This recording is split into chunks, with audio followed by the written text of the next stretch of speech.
we go.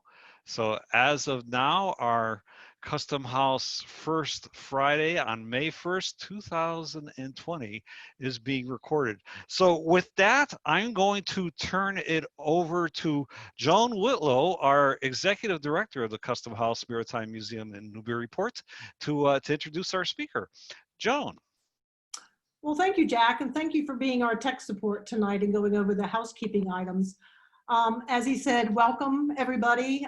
This is really quite exciting. This is our second public open community First Friday social.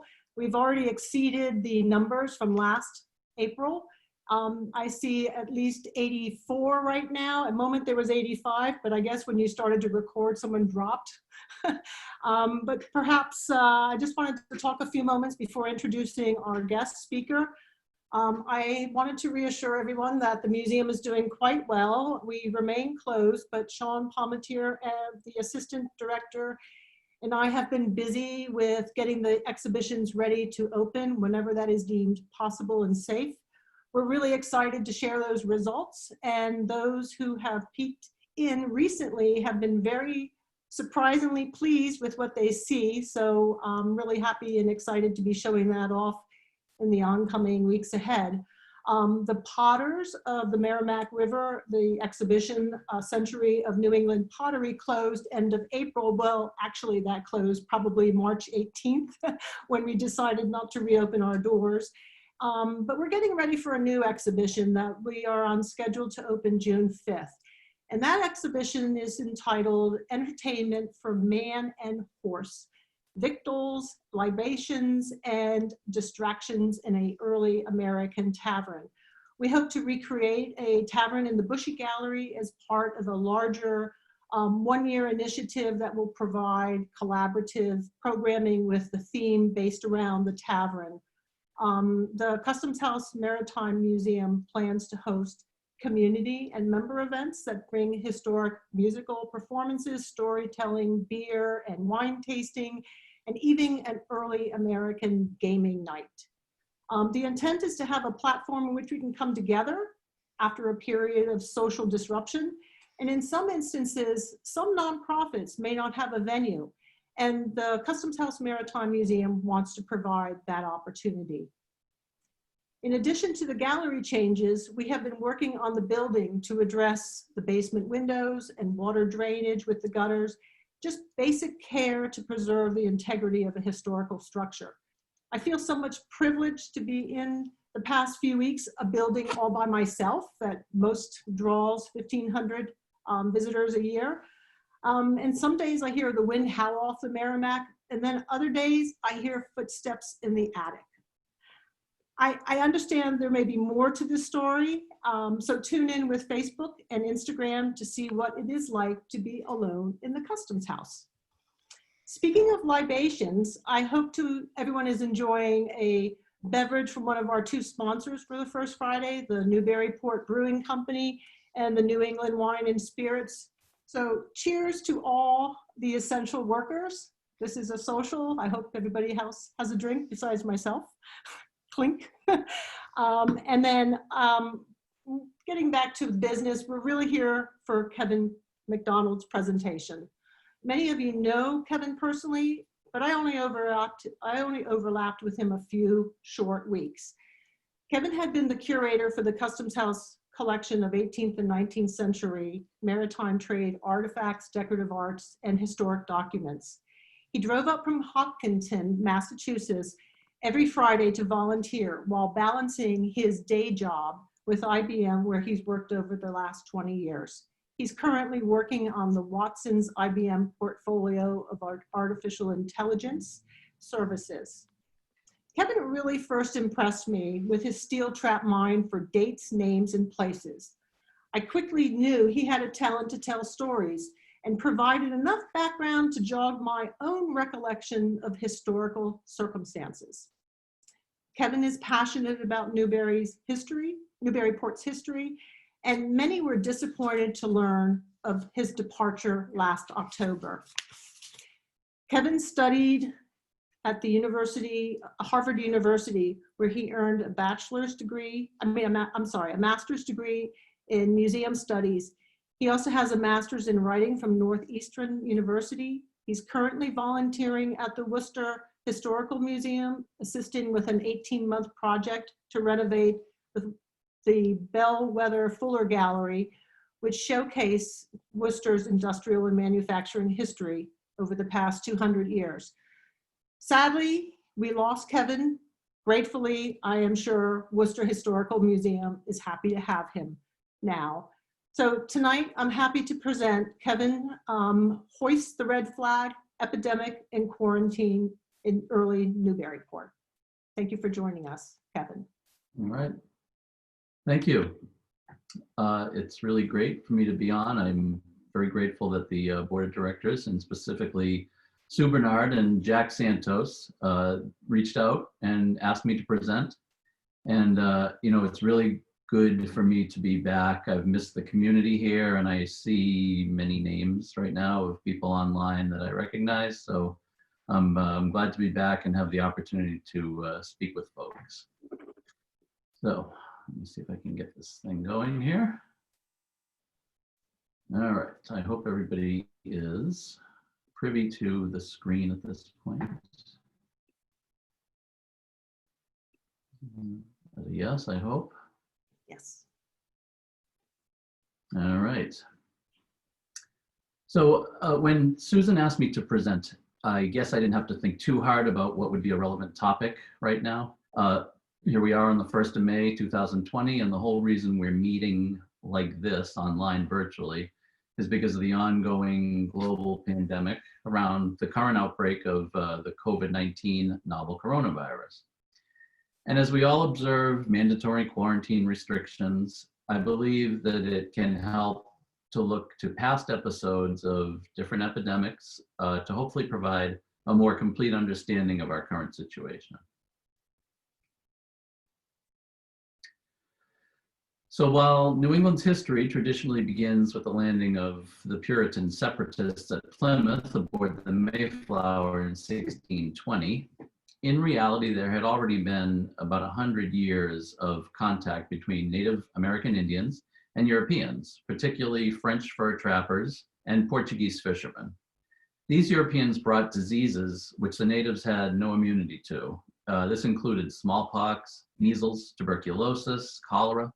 As an example, the Passamaquoddy people of what is today southern Maine were among the first to make contact with French fur traders in the early 1500s. In 1586, the Passamaquoddy experienced an outbreak of typhus, and that reduced their population from an estimated maybe 20,000 to something like 4,000 at the turn of the 17th century. So this map on the left was published by Captain John Smith. He was instrumental in establishing the first English presence in the New World at Jamestown in 1607. In 1614, Smith had actually come in the coastal area between Maine and Massachusetts, and that is what this map is depicting here.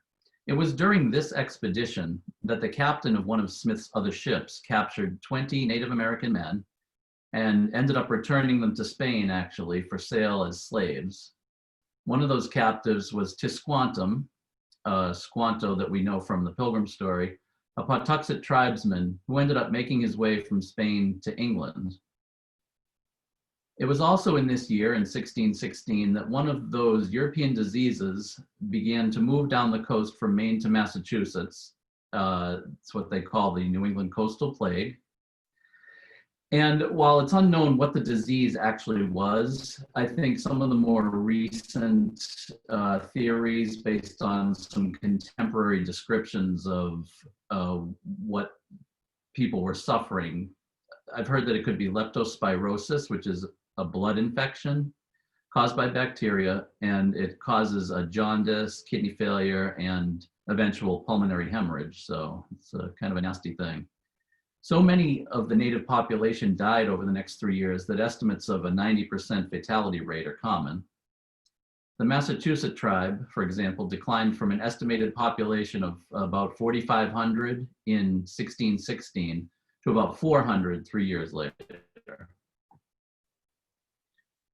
When the Pawtuxet captive Tisquantum managed to make his way back to his native village in 1619, he discovered he was the last of the Pawtuxet people. His whole tribe had been totally wiped out by the epidemic.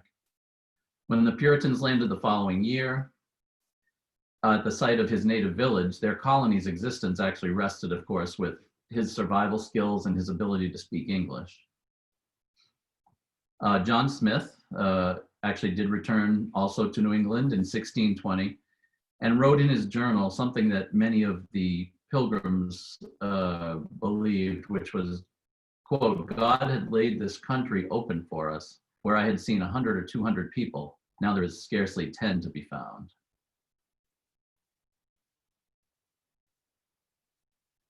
So about 10 years after the settlement of Plymouth, there was a smallpox epidemic that raged through the Massachusetts Bay Colony.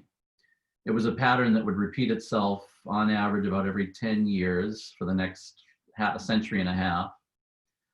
Smallpox is a viral infection. It's very contagious. It begins with fever and vomiting, and then it progresses to a really bad skin rash. You get fluid-filled bumps that, if you survive, leaves behind an extensive scarring and many times blindness. So this wave from 1630 to 33, by the time it ended, there's an estimate that about only 750 American Indians were left in Massachusetts. And most of those were relocated into Christian villages of praying Indians. More locally along the Merrimack, in New Hampshire, the Pennacook Indians, which are depicted in the slide here, had already been weakened by tribal raids from Mohawk Indians when the epidemic hit in 1616, the coastal plague. And then when smallpox followed up in 1630, their numbers had fallen to only around about 1,500. The Pennacook chief on the right there, Chief Passaconaway, he's known for being one of the first chiefs to lease land to English settlers in New England, including in the area around the Newberry.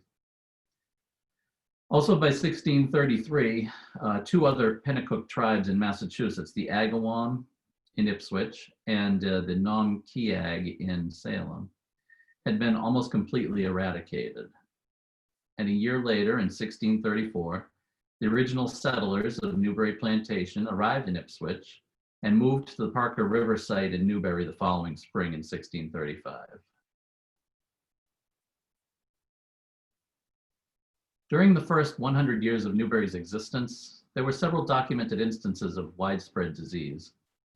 Measles is the first we'll talk about, and you can see there's quite a few different outbreaks that have been recorded during the 18th century. It's a highly contagious airborne disease, measles. The symptoms include a high fever and rash, and in the 1600s, fatality rates actually could be as high as 50% in populations that hadn't been previously exposed to it, including the Native Americans. Children also were under 5 were particularly susceptible. Years here. The outbreak in 1713 in Boston was particularly bad, and its progression was documented by the well-known Puritan minister, Cotton Mather, in his own household, which consisted of himself, his wife, 9 children, and a maid. Over a 6-week period in October and November, the entire family became infected, and Mather's wife, newborn twins, 2-year-old daughter, and the maid all died, leading to, in his household at least, a 45% fatality rate. You can see some of his diary entries here. From October 18th, when he notes that measles is just coming to town, to about 7 weeks later, 6-7 weeks, that the family is now left without any infants in it or anybody under the age of 7. Yellow fever was sort of the next wave that came through. In general, yellow fever causes a mild sort of flu-like symptoms with nausea and vomiting. In 15% of cases, though, yellow fever enters a second phase that causes jaundice, which is where the name of the disease comes from. And it causes liver and kidney damage and very heavy bleeding that leads to a fatality rate, usually of greater than 50%. The first definitive yellow fever outbreak in North America is detailed in Spanish records from around the year 1647, and it's in Barbados and the Yucatan Peninsula. By the following year, in 1648, Boston, Charleston, South Carolina, New York, all had documented quarantine measures for ships that were coming from the West Indies, and every port town, including something like Newburyport, would be susceptible to minor yellow outbreak fevers every summer. In fact, they sometimes, you can see in the cartoon here, called this Yellow Jack, and it was because of his association with ships and sailors. Now, because surviving the infection actually provided a lifelong immunity, very severe outbreaks were only suffered in the Northeast about once per generation. Scarlet fever came through Newbury in 1722. There's a note in Joshua Coffin's sketch of the history of Newbury, Newburyport, and West Newbury, where he cites the Journal of Stephen Jakes that shows an outbreak of fever and distemper in Rowley in 1722, continuing through the next year in Newbury. And you can see the notification here, 40 people died in 1 month in April. And by the next month, May 3rd, that's it. Nobody has distemper anymore. Influenza, that was something that really hadn't been seen until about 1732 here in the colonies. But in mid-September of that year, in Salem, you start to see descriptions in the newspaper and different colonial accounts of general colds that begin to spread rapidly. So within 3 weeks, those general colds are noted as all along to the eastward, even as far as Casco, so all the way up to Maine, Casco Bay. And this is probably the first solid evidence of influenza in the colonies. The first evidence of what we would think of too probably as a pandemic, which is, you know, an epidemic with a multi-country spread. On October 5th, it was reported that there were no cases in any town south of Boston, but by the end of the month, it was in Newport, Rhode Island, and in towns along the Connecticut coast. It was in New York and Philadelphia by December, and some indications that it made its way down to the southern colonies, but generally the northern colonies were the hardest hit. Like influenza today, newspapers noted that most, or if not many or most deaths were of elderly or infirm people. For example, Salem newspaper notes that several, as they said, aged standers had died, while Nantucket noted the deaths of several aged people. And I think one of the other interesting things about this specific episode of influenza is that the colonies infected the mother country in England, where the following year they started to report the same rapidly moving sickness in 1733. Of all these illnesses, though, recurrent smallpox was probably the most familiar to the early colonials. As noted earlier, major outbreaks would occur something like every 10 years.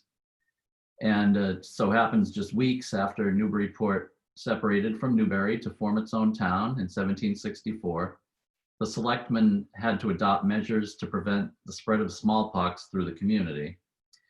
As noted in Currier's History of Newburyport, on March 17th, selectmen who actually were granted a warrant to take possession of 2 sloops that had lately come from Boston, where smallpox is prevalent. By April 16th, all vessels coming from Boston to Newburyport were to be stopped below the half-tide rocks. And then just 2 days later, guards were posted at the various bridge roads into Newbury and Newburyport to inspect travelers for signs of smallpox. By May, the town had set up a hospital in the Great Pasture in Newbury, and they used that to quarantine people who had smallpox, but they also had set that hospital up for inoculation purposes.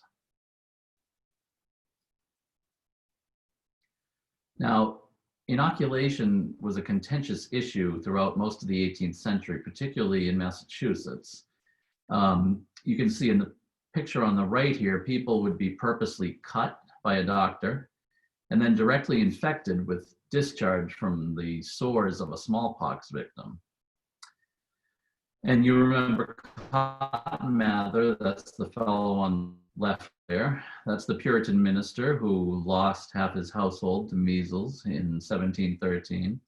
He was a man of science and kept up with some of the latest doings in his day. And he had read of an endorsement of inoculation by a Turkish doctor in 1716.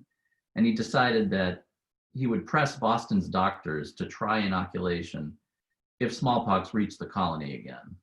Well, so of course, 5 years later, the disease returned with a ship from the West Indies. And in April of 1721, Mather worked with Dr. Zabdiel Boylston, who tried out the procedure on his youngest son and 2 of his slaves, and they all recovered in about a week. By February of 1722, Boston was free of smallpox, but the total number of cases over the previous 10 months came to 5,889 with a fatality number of 844 deaths, which is a rate of about 14%. Boylston, meanwhile, had actually inoculated 287 people, and there were only 6 resulting deaths, so he had a very successful 2% fatality rate. And while it would seem that this would be an obviously successful demonstration of inoculation, it actually started a pretty heated debate that remained unsettled for another 60 years with both medical and religious opposition to the practice.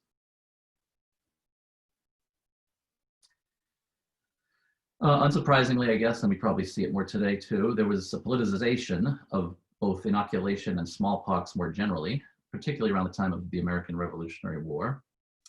This is an interesting item I found while I was doing some research for this talk. It's from the Essex Journal, February 8th, 1775, and it blames a smallpox outbreak in Manchester, New Hampshire on somebody who was either selling tea in the area or from the drinking of the tea itself. So of course, February of 1775, it was really just a little more than a year after the Boston Tea Party, and drinking tea could have seen you tarred and feathered in some communities. So I guess there's you can see what leanings tea was given, making you sick with smallpox here. The American Revolutionary War also coincided with a smallpox outbreak that was brought on by, as you can imagine, ideal conditions for contagion. There were military encampments, there were besieged cities that saw really fast spread of smallpox. Sailors, soldiers, and fleeing civilians would carry the disease throughout the colonies. There's a historian, her name is Elizabeth Fenn, and she pointed out that the epidemic probably took 5 times as many lives as the actual war did. It hit Native American populations particularly hard. Throughout the fall and winter of 1775, smallpox raged in the city of Boston. And when the British finally evacuated in March of 76, George Washington would only allow soldiers into Boston who already had smallpox because he knew they were immune. The Army Heritage Center notes that Washington faced a difficult choice of whether or not he should inoculate his army, because until mid-1776, the only authorized preventative measure was isolating anybody who was sick. Inoculation was actually forbidden, although many soldiers would secretly inoculate themselves. By 1777, though, Washington had become convinced that only inoculation would save his army. So while he was encamped in Morristown, Virginia, which was a state that forbade inoculation, he secretly ordered all of his troops to be inoculated. He ultimately saw fewer than 1% of his soldiers die from the treatment. So again, seems fairly successful. It wasn't until that same year, 1776, that the Massachusetts General Court passed an act approving county smallpox inoculation hospitals, and this is a newspaper article about that act. The notice was published in the August 9th Essex Journal.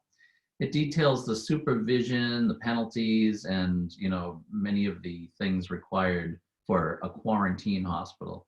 And actually of note, and it's probably difficult to read, but at the beginning of this notice, it specifically mentions the American Army and that they'd been inoculated.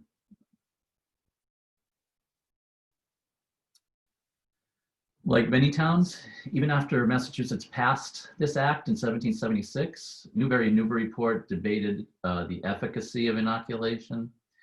Differing opinions would sometimes translate into public policies that would change sometimes. So as an example, in Coffin's history, he notes that November of 1773, inoculation was prohibited in Newbury. And then you can see here between 1777 through the summer of 78, the town of Newbury would continue to debate and vote, and finally it resulted in inoculation hospital being operated on Kent's Island, but which was discontinued when the town again prohibited inoculation. So, there was no real consensus. And, there was a real risk of people being infected with smallpox to be inoculated, and they would die. Although, we've seen just the few cases I've mentioned, it's been small percentages. But by 1792, the merits of smallpox inoculation finally sort of won out, and the Massachusetts legislature ended up writing a whole new act that superseded the one from 1776 to establish inoculation hospitals in various counties. The new act was close to the original, but it had some changes. For example, physicians now had to post a bond of 500 pounds sterling with the treasurer of whatever community they were going to practice inoculating in. So by October of the next year, 1793, you can see Newburyport finally acquiesced, and the Essex Journal notes here on October 30th, the opening of an inoculating hospital in the course of the next week.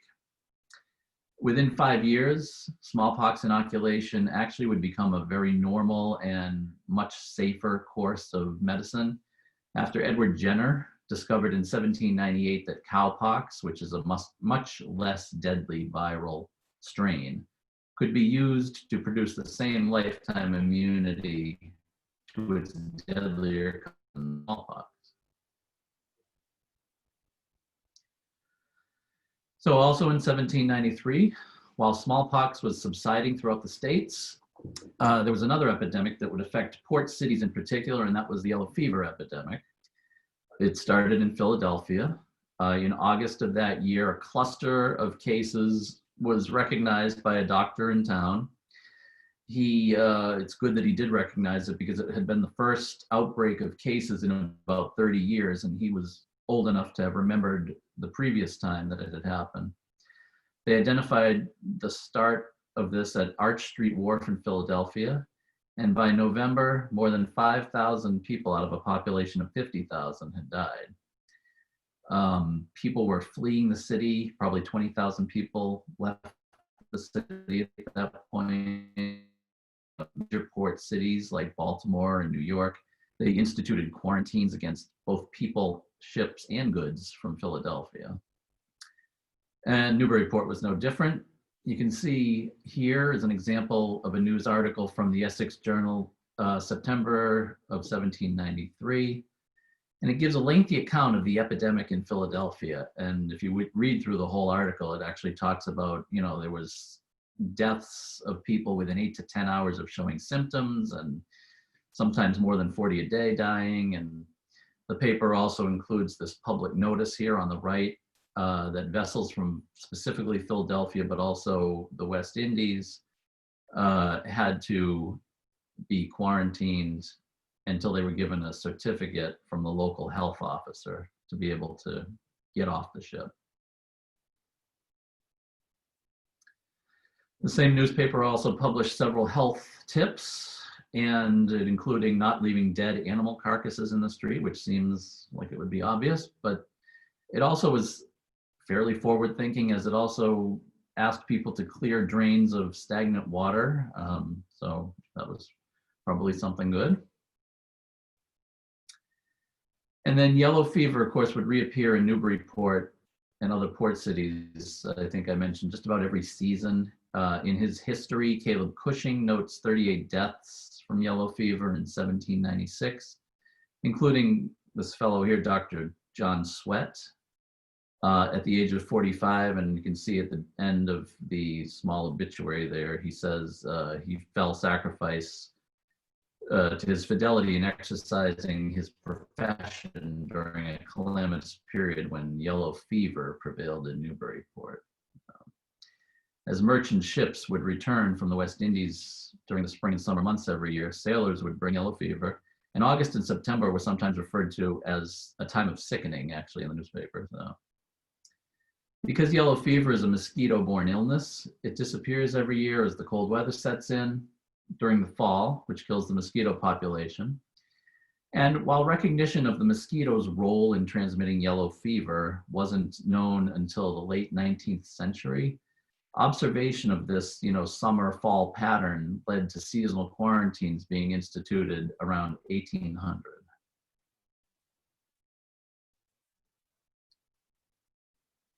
So this is a good example of the kind of annual quarantine notice that would appear in the newspaper every spring. This is from the Newburyport Herald, June 10th of 1808, June 10th of 1808.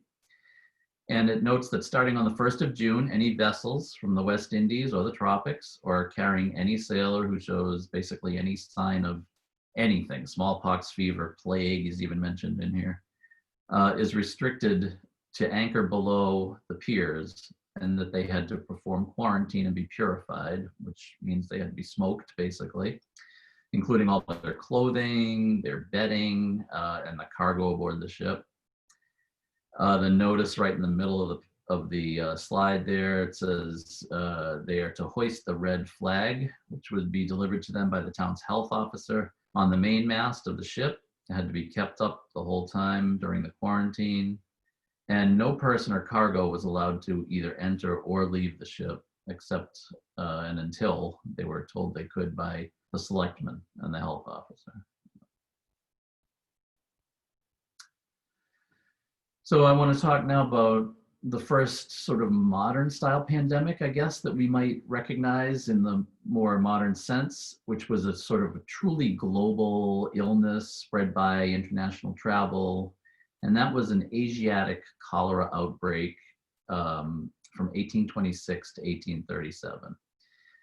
It was actually the second time that there had been a cholera pandemic. It just hadn't reached Europe and the Americas before, but earlier in 1817 and through 1824, a cholera outbreak that started in Calcutta spread to Southeast Asia. It got all the way to the Middle East, to East Africa, and actually to the Mediterranean coast before it sort of died out.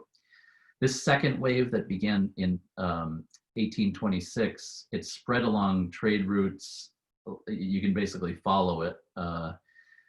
It was in China by 1828, it was in Afghanistan and Iran by 1829, and Japan and Russia 1830. By the end of 1831, cholera was all throughout Europe, and in 1832 it had spread to Quebec, Ontario, and Nova Scotia, finally arriving here in the United States, first in Detroit and New York, and then all the way to the Pacific by 1833. Cholera is a bacterial infection that causes very extreme diarrhea and dehydration, which can actually lead to shock and death within a few hours if it's not caught and treated properly. So I thought it was kind of interesting to follow the national 1832 cholera pandemic locally through the Newburyport newspapers. So I've got a few here. Starting on January 3rd, 1832, with a New Year address by the Honorable Caleb Cushing. I think it's a name familiar pretty much to everybody on this call, so I'll just assume you know he was a big man about town. He had just returned from 2 years in Europe, and Cushing was running to win back his seat in the Massachusetts state legislature. He ran this address in the newspaper for New Year's, and he notes, for example, we have cause as a nation to give our thanks for the unusual exemption of sickness enjoyed by us and almost alone of all the nations on earth. He notes a recent disorder in a portion of the country, which has appeared generally in so mild a form that it fails to inspire terror. And then he goes on to mention specifically cholera, which is, he notes here, it's really no more worrisome than the flu, and it has carried consternation through Europe, although it's far from being viewed as an impending disaster. So, I mean, I guess you can probably guess what's coming, right? By March of 1832, people were following the news from Europe. You can see here in a newspaper from March 6th that, this is the Herald, also the Newburyport Herald. The fatality rate in England, based on the numbers published here, is something like 32%. It specifically mentions fever, which that's cholera, in Glasgow, so Scotland. And by the end of the month, on the right, the paper was now reporting rumors of cholera in Maine. And you can see, their informant couldn't get any reason for believing cholera had any existence in the place. Again, he thought it was a rumor. So that's March. On April 10th, the Herald published this little article here, and it called "Rumors of Cholera in New Orleans, Mobile, Alabama, Maine, New York." They said it was ridiculous. And they took the occasion, if you notice at the end here, to say, "We hope editors of papers who are in fact men will not make old women of themselves by giving countenance to such idle tales." No. Famous last words, as you can imagine. June 22nd now, you can see the headline, the cholera. Page 6 of the newspaper, they note that they will publish extensive cholera details so that readers will be able to follow the progression of cholera. And the newspaper notes, which has so suddenly broken out on our borders. Oh, I guess those rumors from a couple months ago had some truth after all. No. Details in the paper of this date show that New York and Vermont boards of health were sending representatives to Montreal at that point to get firsthand information, that New York's clergymen had already set aside a day of fasting and prayer in view of the disease's approach, and that camphor, which was sort of a traditional medication, had already increased in price from $1 to $2.50 a pound. By July, New York was in the middle of the epidemic, and Newbury and Newburyport both found it necessary to publish in the newspaper that they were extending quarantine regulations to New York vessels. You can see both notices here. And then actually, fortunately, as we can see in this August 21st newspaper, quarantine procedures do seem to have worked as intended, and port cities generally north of New York appear to have been spared the worst of the pandemic. This article in the paper shows 2 cases of cholera in Portland Harbor in Maine, and both were aboard a quarantine ship. If you look down below, large numbers of illness and death in both Philadelphia and New York. So I did, with what research I did, I actually couldn't find any evidence for cholera in Newburyport during this pandemic, in the newspapers or otherwise. Excuse me. Neither Coffin's history or Currier's history actually mentioned cholera at all, although they both mentioned smallpox and yellow fever. And Euphemia Vale Blake's history of Newburyport, she specifically notes in there at one point, the town is subject to no epidemic diseases and the cholera has never effected a lodgment there, so.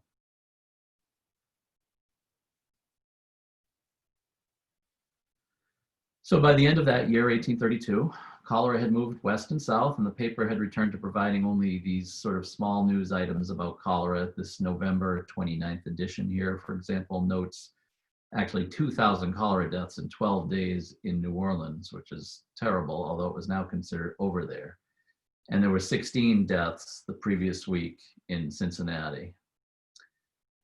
So I'm going to wind down here a little bit because, of course, I can't go through all of these things, but small disease outbreaks would, of course, continue throughout the 19th century in the US and in Newburyport. And it finally culminates in the early 20th century with the Spanish influenza pandemic in 1918, which some estimates are that 500 million people were killed, which would have been about a third of the population of the globe at the time. For a synopsis of Newburyport's place in the Spanish influenza pandemic, I'd suggest that you read Bethany DeRau's recent, wonderful, succinct article in the newspaper, Learning Lessons from 1918 Influenza Epidemic. It was in the March 25th, 2020 Daily News, and I can't do any justice to it more than she did, so I would recommend you read that. In closing, I'd be remiss again not to mention the current pandemic and the national quarantine around COVID-19 coronavirus. And I find that there's probably not much I can say from a historical perspective, at least not yet, apart from any parallels that you maybe have been able to draw from some of what I presented this evening.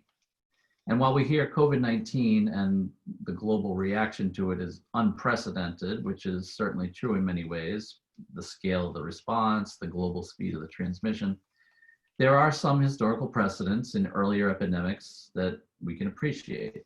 And I hope that many of you will take the opportunity now to record your own thoughts during this time, whatever that looks like, whether it's art, diary entries, anything. So future historians living through the next unprecedented pandemic can look back at what we did now for meaning and insight and what precedents we set during this time. So thank you. Great, Kevin. I've unmuted. I've set the switch so people can unmute themselves and ask questions. So let's go ahead and move into the Q&A session.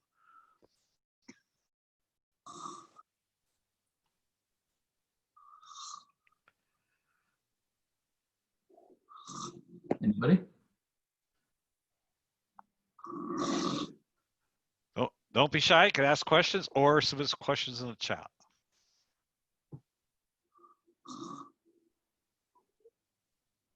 I see Brian has asked about polio in Newburyport. I don't know anything specific about polio. It was pretty, it's obviously something that affected children more than anything, and it went throughout the, the mid-50s. It was prevalent in pretty much most areas of the US. I guess I don't know a lot about specifically polio. I was concentrating on some of the earlier stuff. But of course, that's something that's been eradicated via now inoculation. Hey. Kevin, this is Bob Watts. Hello. Oh, I'm sorry. Just a quick question. When you said they quarantined a ship in the harbor that may have come up like from Barbados or something. Yeah. Obviously, there probably ended up being some sick people on that ship. Yeah. But the whole crew would stay on, and yes, correct. Would the crew themselves try to quarantine from the sailors that were sick, and these ships were what kept the whole boat from not getting sick? Yeah, I mean,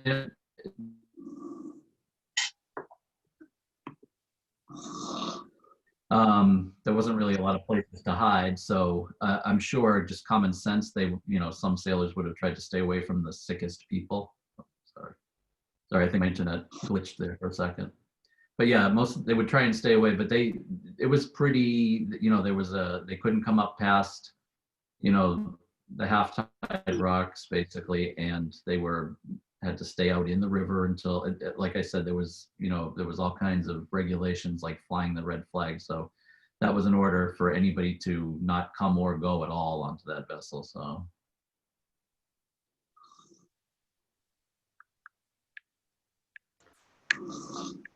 I've got a question for you. Sure. Were these ships with the carrier ships, were they met with with guns on them, or, I mean, how aggressive was that situation at times? So when quarantines were enforced, early on, like in the 18th century, you know, some ships would put in, but they'd be quarantined there'd be quarantine houses set up like for example, the one that they call a hospital in the Great Passenger. So they'd have people quarantined in that way. But yeah, for a lot of the ships, you were kept in the river essentially, so that nobody could get to you unless it was on purpose, basically. Mm-hmm. But yeah, I mean, was it enforced? Yes, it was enforced. I mean, I don't think there were any running battles or anything with anybody in the river. But Mm-hmm. Thanks. The hospital in the Great Pasture, was that like tents or was it a real building? There was probably a combination. They could throw up like little, well, so tents are easy, but you could also put up, you know, little wooden sort of cabins or structures pretty fast. So, and the hospital's probably not the right, you know, they call it hospital, but really it was really just a place where you'd wait out your infection essentially. So.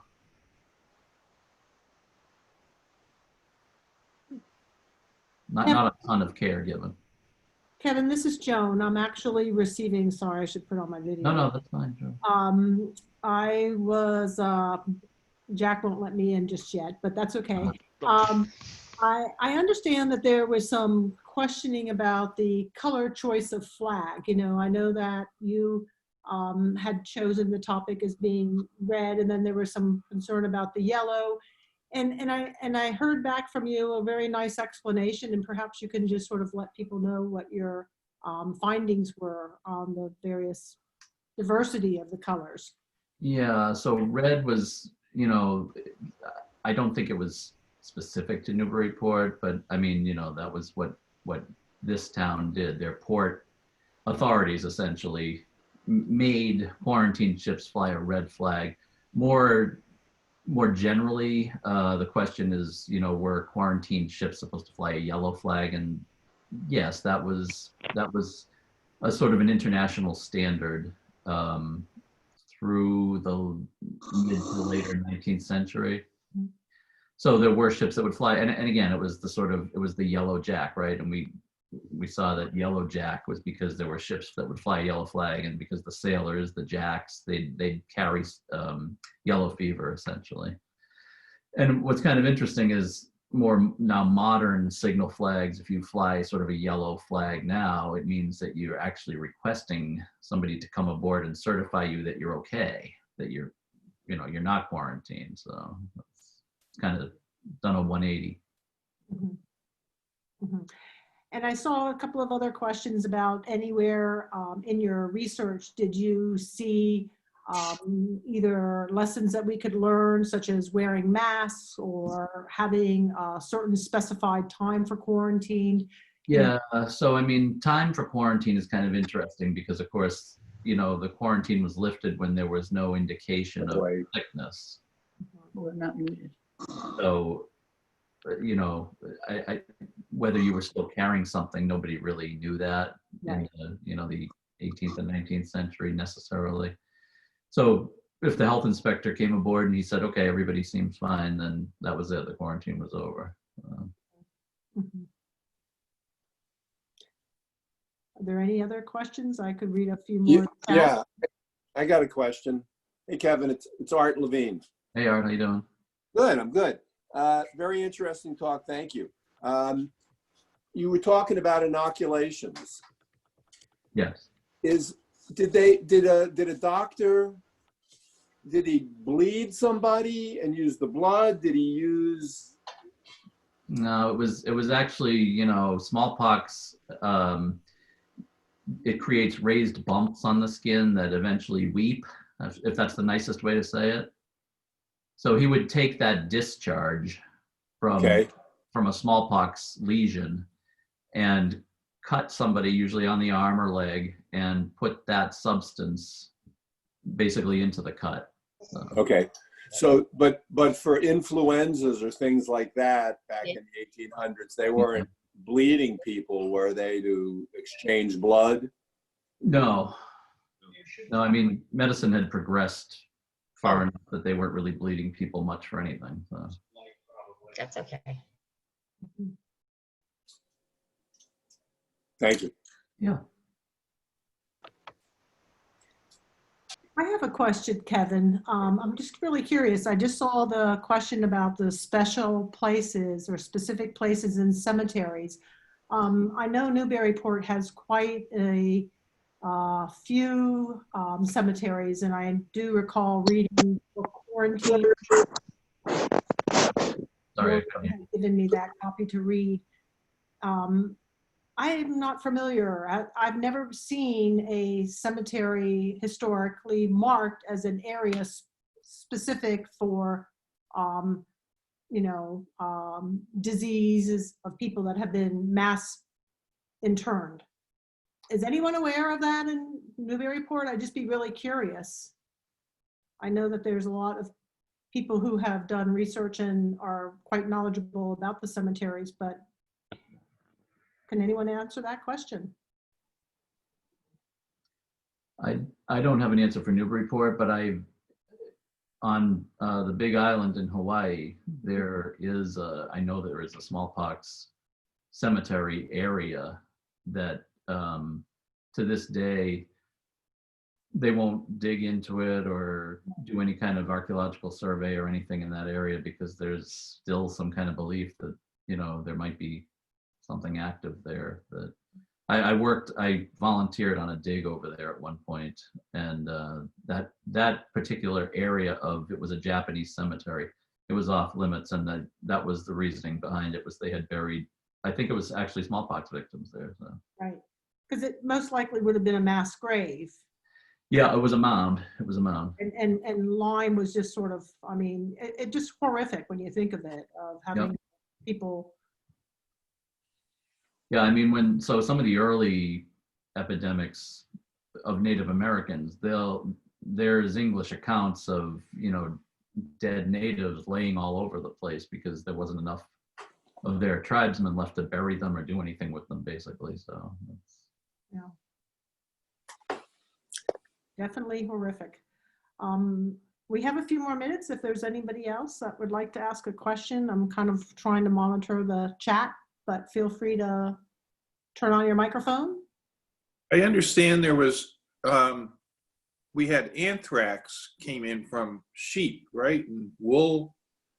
But was that in the 1800s up in Manchester? I don't know that specifically. Yeah, anthrax is pretty contagious too, but unless you have kind of an open cut and you're dealing with animals that have it's not necessarily something that will infect you easily. So yeah, Manchester, I guess that makes sense if they had some kind of farming community up there.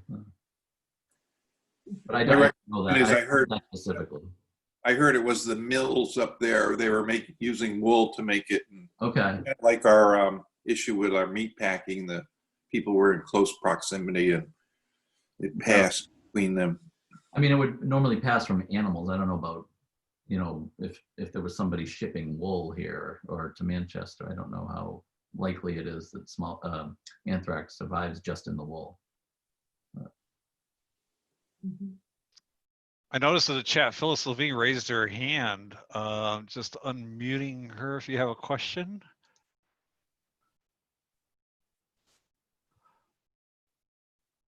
Oh, maybe. Oh, there she is. We're all set. Yeah, we already asked. Okay, great. Thanks. Yeah. Well, if there's no further question, I think Kevin did a tremendous job digging out some really tangible resources using the newspapers and various diaries, and that's always a wonderful resource in which you can draw information from. But this is difficult, the things that we're going through, but as everyone is saying, we're in this together. But when you look through history, we've always been in this together.